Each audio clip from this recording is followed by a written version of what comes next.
നമസ്കാരം. പ്രധാന വാർത്തകൾ.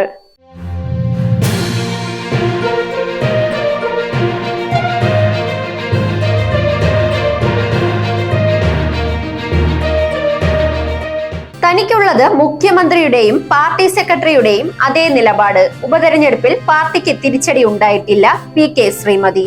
6 അക്ക OTP ചോദിച്ചാൽ കൊടുക്കരുത്. കേരളത്തിൽ വാട്സപ്പ് വഴിയുള്ള തട്ടിപ്പ് വ്യാപകമാകുന്നു. ലോക ചെസ് ചാമ്പ്യൻ പട്ടം ആദ്യ യാത്രയിൽ ഗുകേഷിന് കാലിടറി. വാർത്തകൾ വിശദമായി.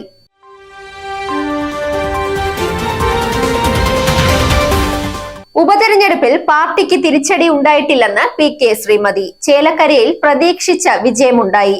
പാലക്കാടുണ്ടായതും വലിയ മുന്നേറ്റമെന്ന് പി.കെ. ശ്രീമതി. EP ജയരാജന്റെ പുസ്തകം പ്രസിദ്ധീകരിക്കാൻ കരാറില്ലെന്ന് DC ബുക്സ് തന്നെ തുറന്നു പറഞ്ഞു. ഇനിയെങ്കിലും മാനദണ്ഡങ്ങൾ പാലിക്കാൻ പ്രസാധകർ ശ്രദ്ധിക്കണം.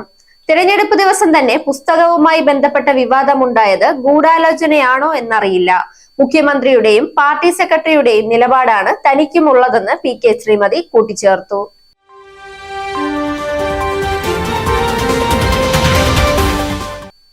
സംസ്ഥാനത്ത് വാട്സപ്പ് ഉപഭോക്താക്കളെ ലക്ഷ്യമിട്ട് വ്യാപകമായ തട്ടിപ്പ് നടക്കുന്നു.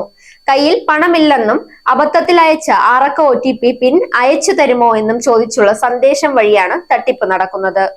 കയ്യിലുള്ള പണം തീർന്നുവെന്നും ബാങ്ക് അക്കൗണ്ട് പ്രവർത്തനരഹിതമാണെന്നുമാണ് ആദ്യം ഹാക്കർമാർ സന്ദേശം അയക്കുന്നത്. അബദ്ധത്തിൽ നിങ്ങളുടെ മൊബൈൽ നമ്പറിലേക്ക് ഒരു 6 അക്ക പിൻ അയച്ചിട്ടുണ്ടെന്നും അത് ഫോർവേഡ് ചെയ്യുമോ എന്നും ചോദിച്ചുകൊണ്ട് അടുത്ത നിമിഷം മറ്റൊരു മെസ്സേജ് കൂടി ഇവർ അയക്കും. ഈ 6 അക്ക OTP വഴിയാണ് ഹാക്കർമാർ തട്ടിപ്പ് നടത്തുന്നത്.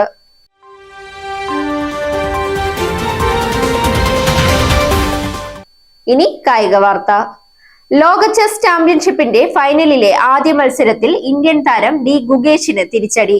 14 മത്സരങ്ങൾ നീളുന്നതാണ് കലാശപ്പോര്. നിലവിലെ ലോക ചാമ്പ്യൻ ചൈനയുടെ സിംഗ് നിറനായിരുന്നു എതിരാളി.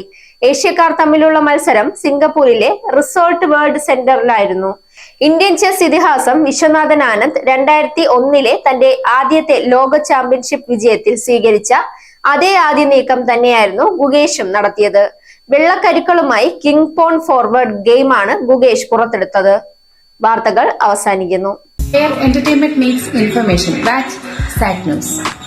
നേരിന്റെ വാർത്തകൾ നിങ്ങളുടെ വിരൽത്തുമ്പിലെത്താനായി സാഗ് ന്യൂസ് ചാനൽ സബ്സ്ക്രൈബ് ചെയ്തും ഷെയർ ചെയ്തും ഒരു ശരിയായ മാധ്യമ നിലപാടിനൊപ്പം നിൽക്കാൻ ഞങ്ങൾ നിങ്ങളെ ക്ഷണിക്കുന്നു.